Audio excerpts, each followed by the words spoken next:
Thank you very much, everybody. As the room is continuing to fill up, I would just like to welcome you all to our second webinar in this ISDS webinar series, where we will try to address and elucidate to all of you the key issues related to ISDS reform, which is investor-state dispute settlement. The process is ongoing for 3 years now, very intensively, and it is becoming more and more concrete, which means we need to dedicate more and more attention to it to see where we fit in, both as academics and practitioners, what this means for all of our countries and what kind of consequences and implications it will have. Today, we are very lucky to have Ms. Samira Sulejmanović with us, who will address generally the work of UNCITRAL Working Group 3, which is the focal point of all the reform process discussions at the international level. Samira is the head of the Department of Bilateral Trade Relations at the Ministry of Foreign Trade and Economic Relations of Bosnia and Herzegovina. It's a position in which she has been since 2010. Her responsibilities cover overall bilateral trade and economic relations of the country, including negotiation and implementation of investment protection treaties, preferential trade agreements, and economic cooperation agreements. She has vast experience in this area, working with the World Trade Organization, UNCTAD, UNCITRAL. She has been an advocate for rethinking the way that investment treaties have been drafted and how they can be applied in practice. She has also published a number of professional articles related to most recent developments in investment trade policies around the world, reflecting the position of Bosnia and Herzegovina. She has co-authored studies and commentaries and delivered lectures to postgraduate students on trade negotiations from the perspective of Bosnia and Herzegovina. So before we engage with Samira on these discussions about UNCITRAL Working Group 3, I would just like to provide brief context for those of you who may not be as familiar with it, although I'm sure that you already know pretty well what it's about. But since 2018, UNCITRAL Working Group 3 has been given the broad mandate to consider whether or not reform is necessary, and if so, what should be reformed. If there is enough consensus by the states to come up with some reform options, then this group is also mandated to develop different reform options. It's a very much state-driven process. It does involve some other stakeholders, but states are the primary participants in these discussions because they will be the ones implementing them, and they're the ones who initiated it from the beginning. The whole ISDS reform process started because states have become increasingly concerned about the effects of ISDS on their own legislative processes, on their policy making, their ability to regulate themselves, because at the time, when bilateral investment treaties with ISDS clauses were negotiated, there were not so many disputes. And in the past decade, there has been a proliferation of these disputes, which has shown really the kind of teeth that ISDS has. And states are now rethinking the dimensions of this process, but also how they can influence it. Samira has been very much involved in the work of UNCITRAL Working Group 3, so she has seen it firsthand. So before we go on strictly from the Bosnian perspective, Samira, can you tell us a little bit about the dynamic within Working Group 3 and also how Bosnia and Herzegovina fits into this process? Well, Fahira, thank you very much for inviting me today. I'm also using the opportunity to thank all of you who decided to spend some time at the end of this week with us on Friday. So I will very much take care of it and try to be not to be as boring as this process can be at times. Sorry.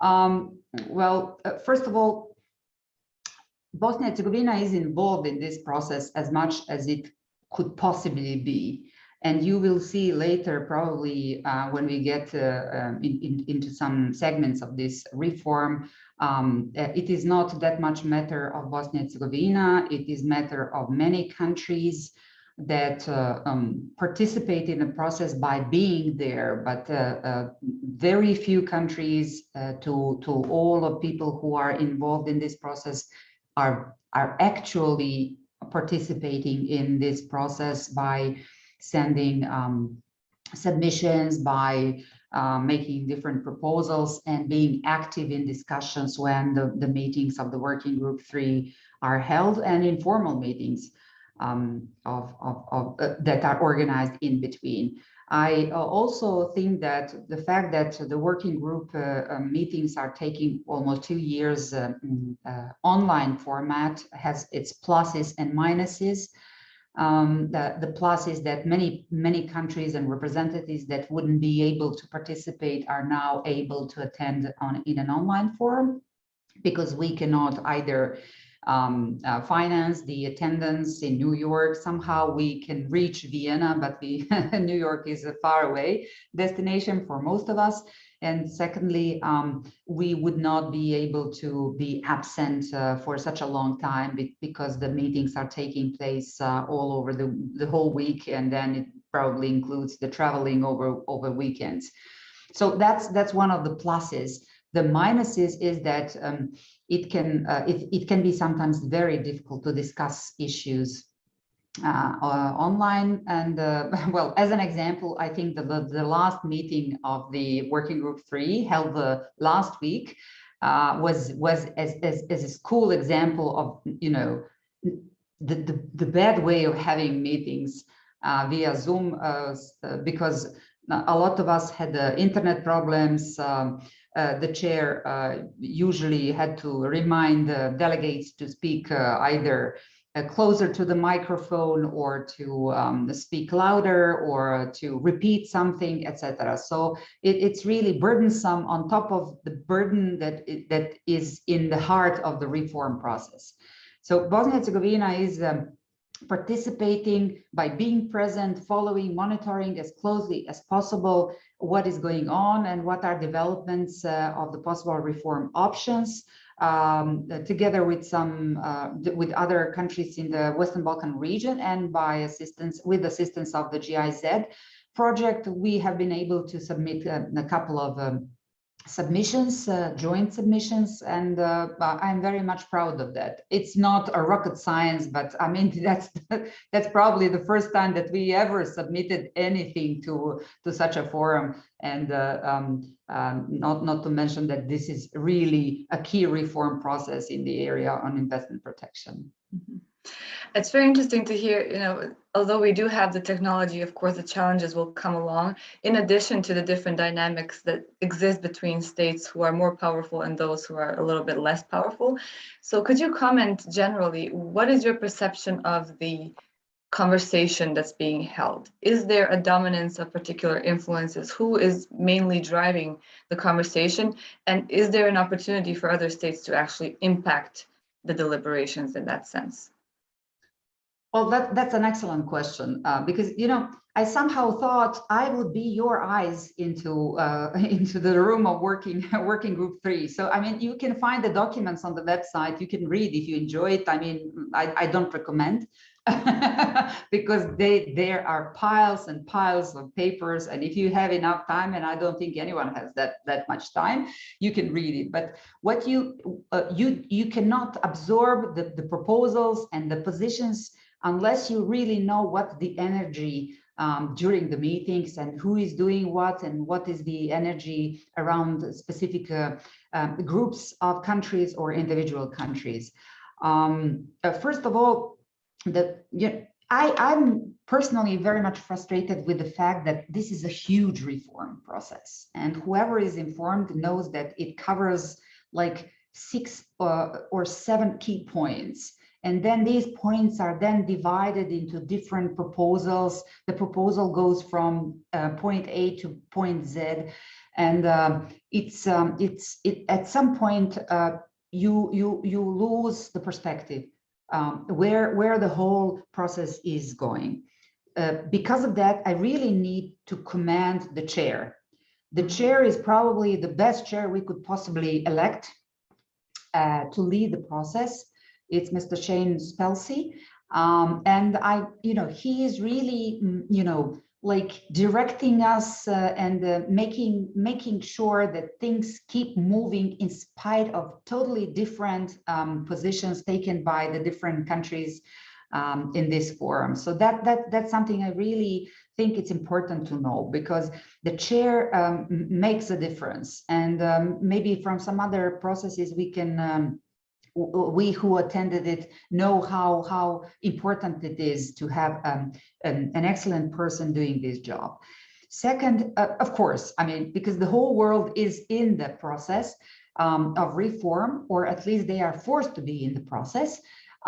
Because, you know, if you are not in the process, then you are out. That's simple as that. I mean, it doesn't matter if you agree or disagree with certain proposals, but even the most powerful economies have been somehow forced to at least be there and to know what is going on, because at some point there will be a deliberation and you need to know what is going on and affect it in time.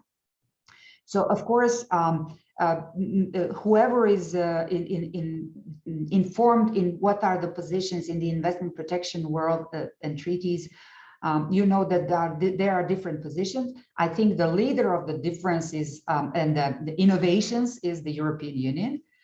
No wonder. I wouldn't go that much into detail. Why is that? I think that it's more or less probably known to everyone who is in this world.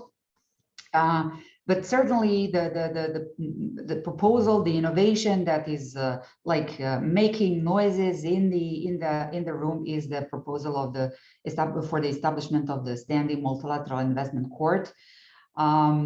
But the European Union keeps pushing its proposal. What is also interesting and frustrating at some point is that, okay, everything is on table. So we discuss everything, and delegations taking the floor who are, well, maybe not totally against, but not definitely for certain proposal, they keep repeating without prejudice to our final position, and then they just comment. And that's so funny and frustrated at some point, because, you know, nobody is voting about multilateral investment court, and then we discuss super details about that court. So it's really funny. And that's kind of, you know, we will be voting at some point in the future, but today we discuss details. Mm-hmm. Not every detail, of course, because it starts from the principle and then we go further. During the last session, that was 14 to 18 February, we started doing texts. And that's a significant movement, I guess. Again, there was great discussion between two poles.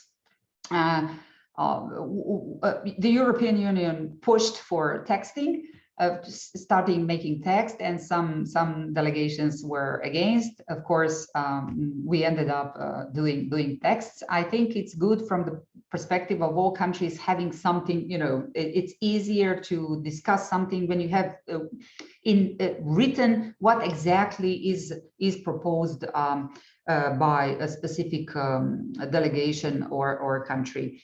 And one last thing that I wanted to point at this moment, the Ancestral Working Group 3 work is work among states. So the governments are basically representatives, but a lot of governments are sending in their delegations practitioners. Mm-hmm.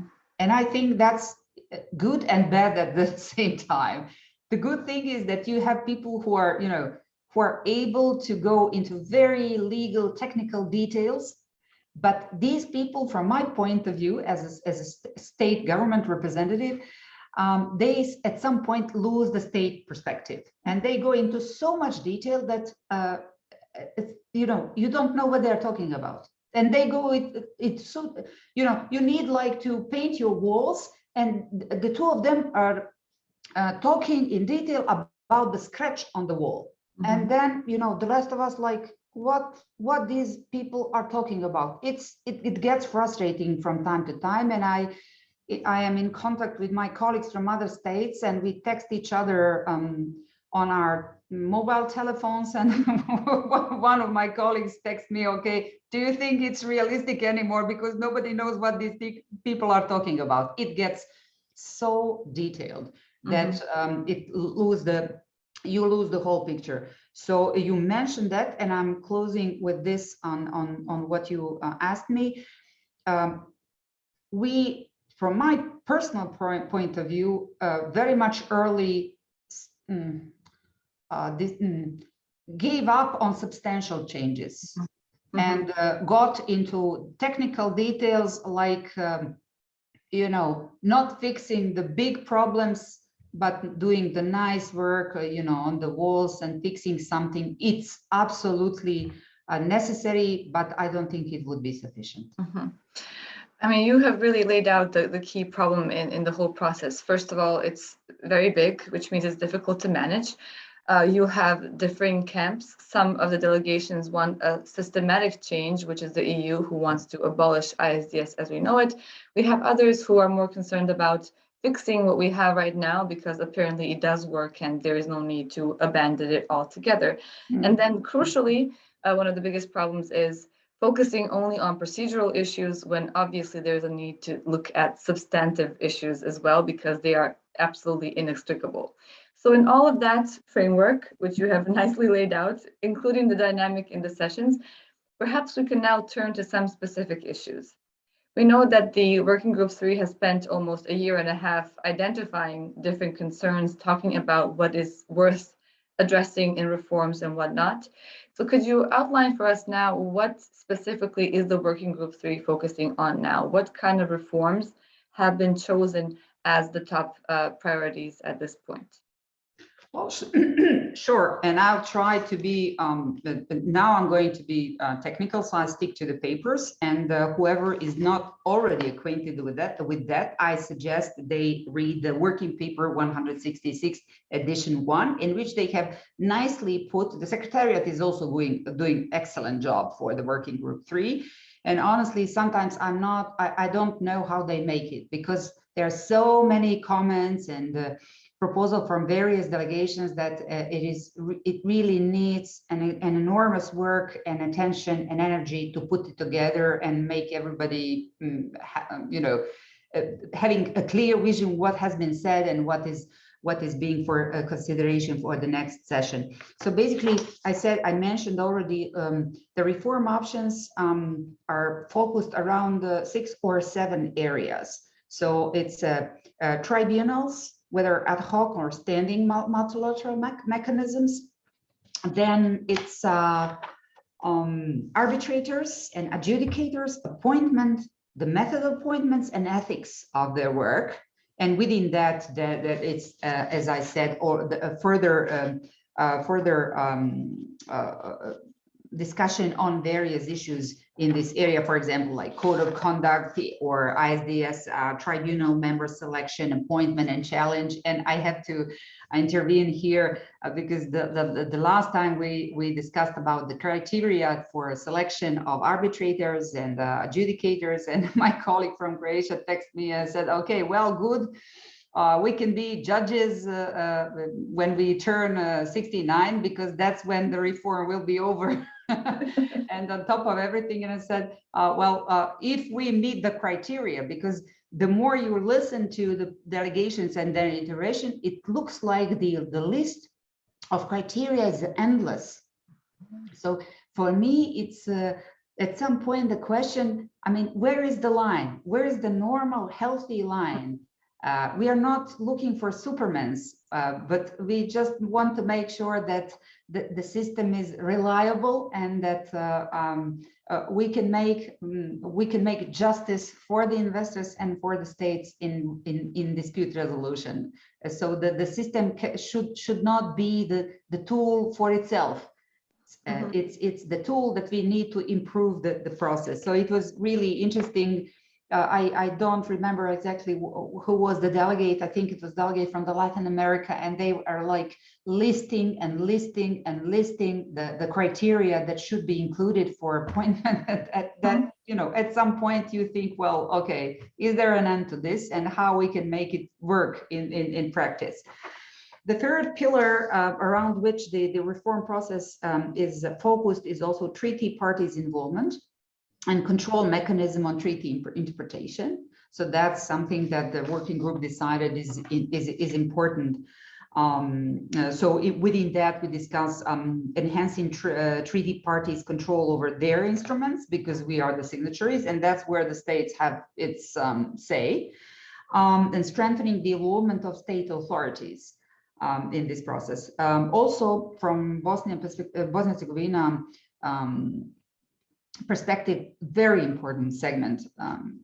I would dare to say the most important, that's dispute prevention and mitigation. And that's where we had submission with our colleagues from the Western Balkan countries. So it's the strengthening of dispute settlement mechanisms other than arbitration, like ombudsman or mediation. Mediation is something new. We are exploring now the ideas whether we can more effectively use it from Bosnia and Herzegovina perspective. Exhaustion of local remedies.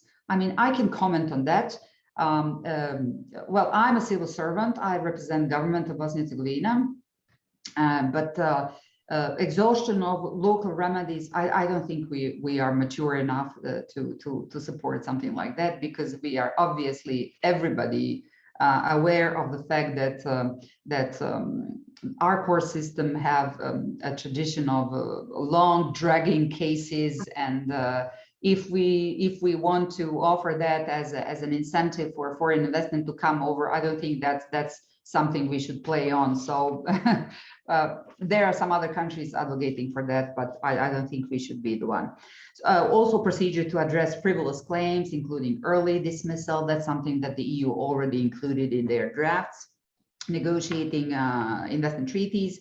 Multiple proceedings, reflective loss, and counterclaims by responding states. That's also a very important thing, even though it's a sub-segment of this. The next pillar is cost management and related procedure. Again, very important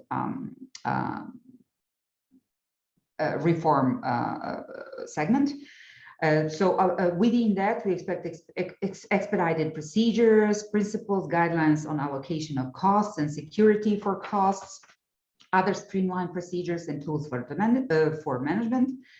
And last, I think, yeah, it's the third party funding. That's another important segment, and it is included in the reform process. The last one, which is not the key area, but it will be important for any result, is the options for implementation. So there are already some discussions, okay, whether it should be like a soft law, should we aim for international convention like Mauritius Convention, how effective that could be, etc. So only ideas at some point, but nobody is talking about possible implementing. I mean, there is no serious discussion about implementing results once we have some results of the discussions. I don't know if I covered all of your question. I mean, it just really reflects exactly what you were saying earlier. I can't even imagine how this is managed at the same time. It's a nightmare. Because it's an umbrella of things that are all important on their own merit for individual discussions. And you have these sessions every few months to talk about them all somehow. But it's also interesting that you noted how Latin American countries have a very intense focus on the ethics of arbitrators and making sure these are the right people, because they have gone through a lot. Only Argentina has gone through a lot, and also Venezuela and Colombia and Peru. So that is what they are looking at. But at the same time, you are telling us Bosnia is trying to avoid these disputes altogether and look more at dispute prevention and amicable settlement. So just these two poles are fascinating to look at separately. But going back to the EU and what they are trying to do in this reform process, obviously they have already started negotiating treaties of their own, including some of these elements. But Bosnia and Herzegovina, as a transition country and hopefully an EU member state, has to balance now these two considerations. What do we do with the treaties with EU member states? What do we do with treaties with non-EU member states?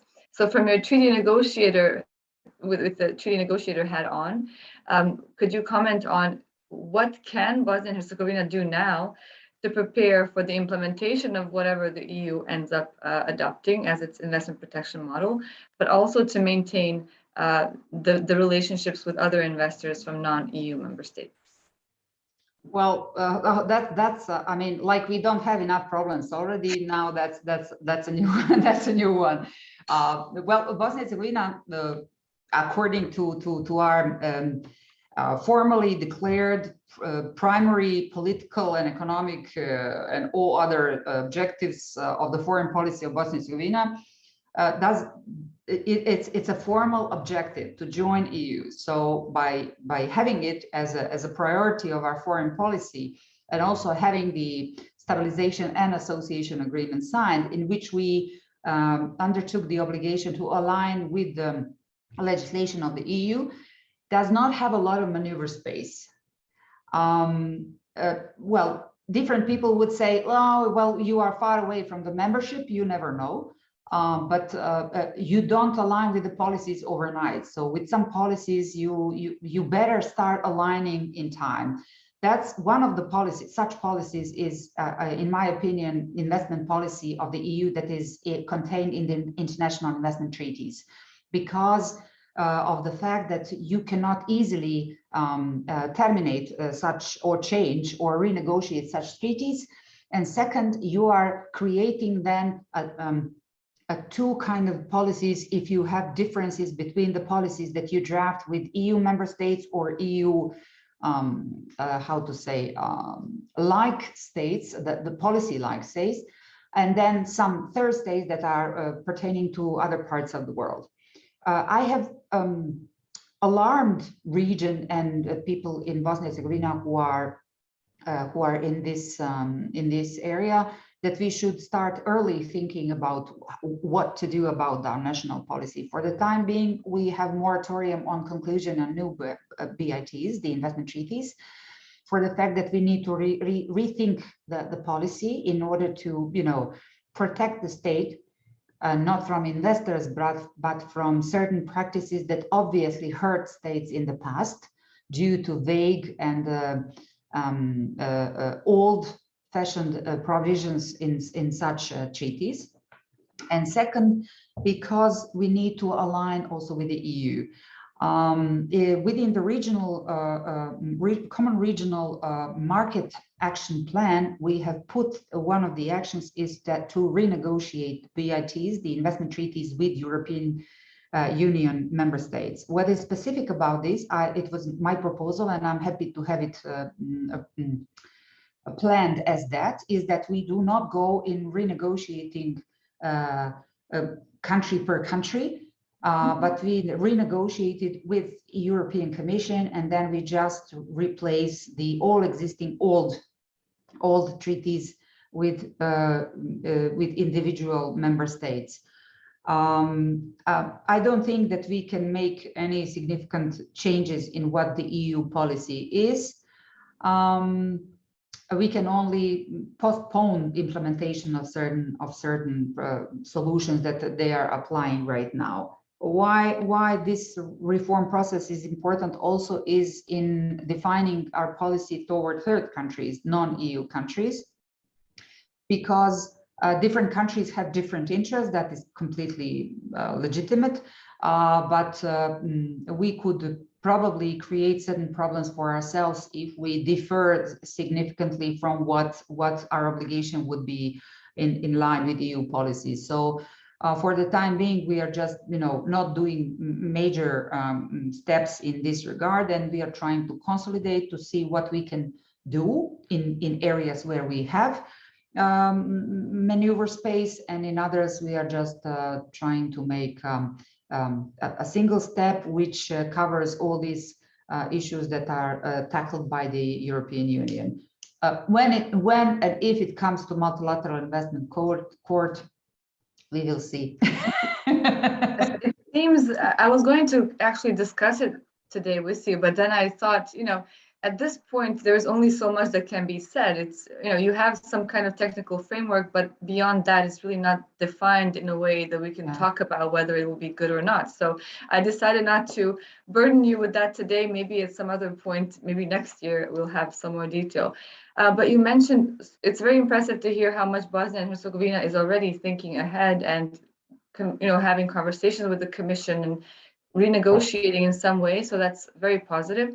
But what about the region itself? Is there an open communication and an openness to go into this process together? How much does Bosnia exchange with the countries in the region towards accelerating this process?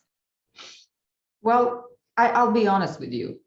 We do communicate, And we use the Regional Cooperation Council as a platform for cooperation, even though, I mean, wherever there is a will for cooperation, people find a way. So we cooperate, there is a cooperation, there is a contact. Is it satisfactory for me? No. I have my own views. Why is that? But formally, I cannot inform you because we would need to ask other countries what are the reasons for not having more intensive cooperation. I'm strongly advocating for such an approach for various reasons. We all more or less, except for Albania, pertain to the territory of the former Yugoslavia. So we basically come from the same legal system. We have the same way of thinking. We have more or less treaties concluded with a similar number of countries and with similar countries. These treaties are concluded more or less in the same time, so they are equally old and equally vague. We are facing investment arbitration cases, and we can help each other by exchanging information, exchanging experiences, and maybe advocating for certain solutions that are good for the Western Balkan countries and maybe not good for Latin America. But if the six of us have a proposal for Untitled Working Group 3 or any other forum, it makes better impression and it's more stronger than if we advocate for it individually. Nevertheless, I will never get tired of pursuing this regional cooperation, and would be very much happy if people from those countries are more interested to have more active this cooperation than it was so far. Well, you did mention the unique submissions to Untitled Working Group 3 that you did with the colleagues from the region who are part of this expert group. And from what I remember, Untitled was pretty surprised with one of the elements that was described about Bosnia and Herzegovina, because it turns out we have a very unique mechanism for disputes prevention and amicable settlement. So could you tell us something about this wonder that is called the Permanent Negotiating Body that was established in Bosnia, and why don't people talk about it more? Well, that's a good question. Why people don't talk about it? Because I don't know. Probably we here in Bosnia and Herzegovina live in this so negative environment where everything is like black, and then people are not used to talk about good things. And I think we are doing a great job considering the fact that we are a small country, small administration, and only a few of us in the administration are actually dealing with the ISDS and investment treaties. And when I took over this department, when I started working on investment treaties and investment arbitration within the competencies of the ministry, I somehow fell in love with this. And I really dedicated a lot of time to trying to figure out what we can do by ourselves, because sometimes it's the little thing that we can do, but that mean a lot. And I noticed that we failed the coordination among competent institutions, that the notice of arbitration in previous arbitration cases against Bosnia and Herzegovina were held in somebody's drawer because they didn't know what to do with that. That was because of that, the cooling off period would expire. The minute we know that something like that exists, it would be probably the end of the cooling off period. So we would ask the investor to, for extension, etc. And I thought, okay, everything is written somewhere in the law or laws, but it looks like everybody needs a little nudge, okay, guys, this is what you need to do. And this is how we started drafting the decision, about establishment of such a body. And the idea was to have the core institutions, representatives, always present. And then we just invite people that we need in a specific case. So the core body is made of institutions representative. That's the state attorney's office, who is a leading institution according to the law. Then we have representative of the Ministry of Foreign Trade and Economic Relations. We are competent for conclusion and interpretation of the treaties. Then it's Ministry of Finance and Treasury. Well, you know why. And the Ministry of Justice. The Ministry of Justice wasn't initially my proposal, but when the politics took over from the experts, they made some interventions into the decision that they didn't explain to me, but okay, because the Ministry of Justice in case of Bosnia and Herzegovina does not have equal competencies like ministries of justice in the normal governments of other countries. So that's why we didn't foresee in the original draft of decision. So the body exists now already a couple of years, you know, luckily we didn't have a lot of arbitration cases, but they now kind of used to working together. They meet, even if we don't have an arbitration case, they meet at least once a month.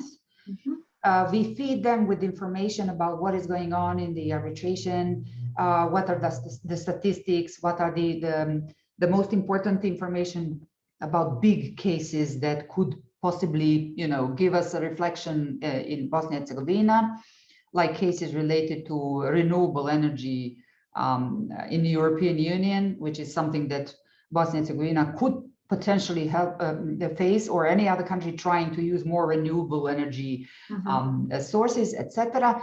And I hear very positive, how to say,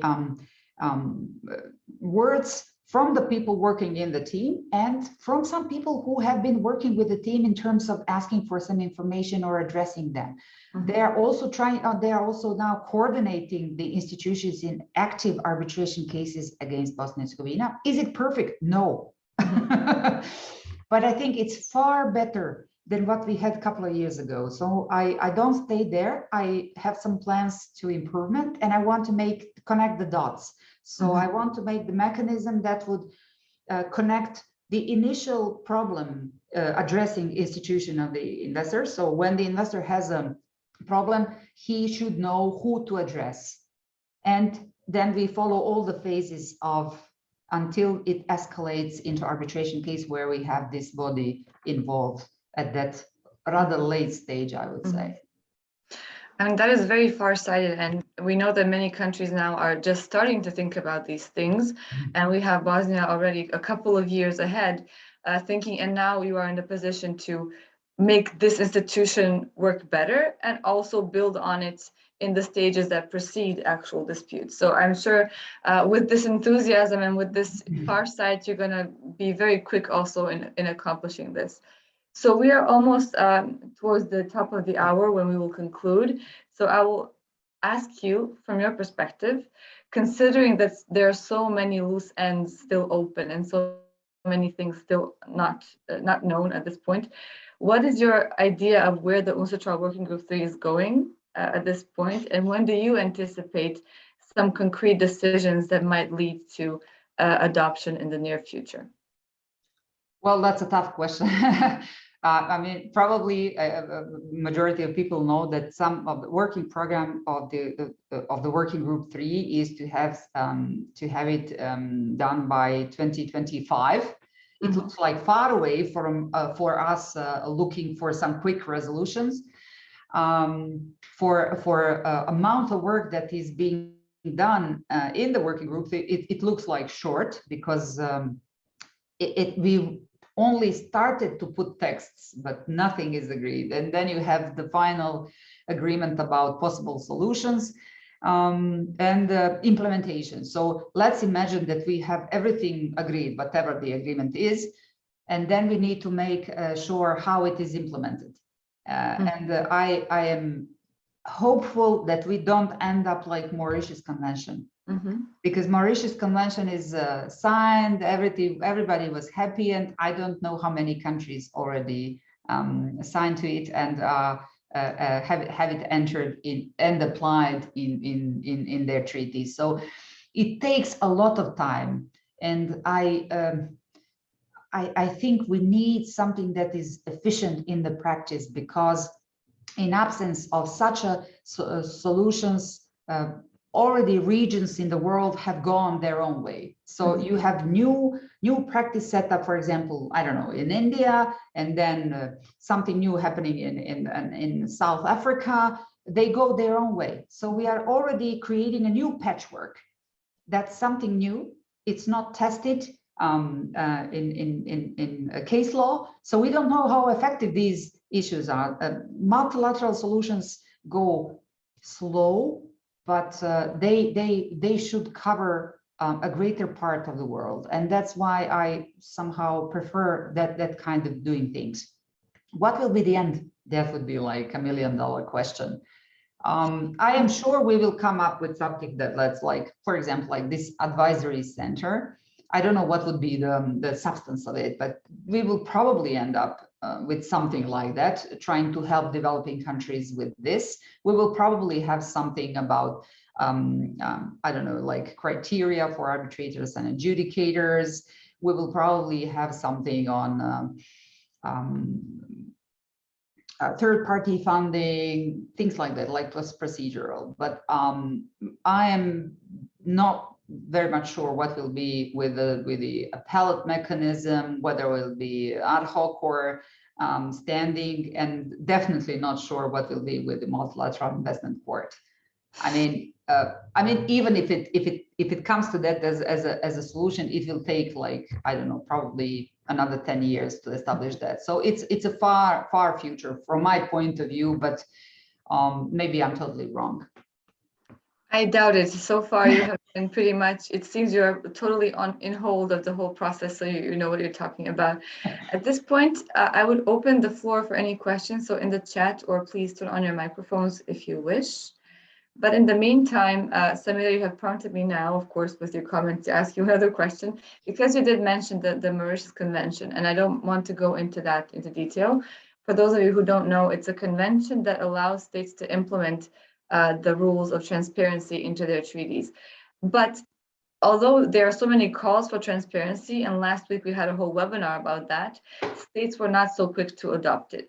So on a broader level, why do you think that once states do have a solution, they don't implement something that they were calling for? What is there something that is preventing them from actually acting upon what they say, or is it more of a political issue? Well, another $1 million question. I don't know, because nobody is speaking openly, you know, because when we come to those meetings earlier, when it was face-to-face in the room, we could possibly have a chat on the margins, having a cup of coffee. Even then, people are not very much open, and I'm probably one of the rare person going to those meetings, being very open, well, unacceptably open in what I say, think about things. But I don't think we need. We don't have enough time, and we really should be open with what frustrates each other and how we should address. So I'll be extremely honest. I don't think, I mean, I don't think that participants in the reform are honest. So they are forced to participate in the reform. They participate because they know if it goes the way that they don't want it to go, they will be part of it. So they want to make sure that their interest is built in the reform process. But in essence, they hope for it to go like Mauritius Convention. I don't know. I don't have any other explanation. Yeah, well, that is the main challenge of these multilateral processes. In the end, there is a very general and broad solution that is way watered down from what was the expectation in the beginning. Yeah, true. But we'll leave this then for another time. There seems to be an interesting question also in the chat from Lucien Kalenga. I hope I pronounced that properly. And I think it's actually two questions. So first one would be, if you had to choose one area or rule to implement to improve ISDS as it stands, what would it be? And are you concerned about the issue of crippling compensation? So well, thank you for the question, and thank you for, I mean, I'm not the one having all the answers. I am just the person that is looking for answers, also like you, and try to think based on the information that I have. If you ask me for the area that I would choose, I'm always thinking from the perspective of Bosnia and Herzegovina. So, I mean, Bosnia and Herzegovina cannot affect greatly the code of conduct, because you have like 30 countries, you know, going into such a detail that's like microscopic detail of, and I'm sure that they will do this for themselves. So I'm okay with the code of conduct because they will build in everything that needs to be built in. And because of that, I would not, for example, go for that option of reform. For the multilateral investment court, the EU is like, you know, pushing it so hard. So I don't care about it, because Bosnia and Herzegovina cannot affect it. Where I can see that it would be beneficial for us, and I would use that, it's a dispute prevention. Because that's somewhere where we can help ourselves. And if we build that's my way of thinking, maybe I'm wrong, but maybe if we have effective mechanisms in the country, including raising awareness, maybe we can prevent going to arbitration and using all these reform options that are being drafted now. So maybe it looks naive, but that's how I think at the moment. And for the second part of the question, well, I'm afraid of many things, but I try not to be afraid, because as I said, there is little that we can actually do individually as a small country and many other small countries.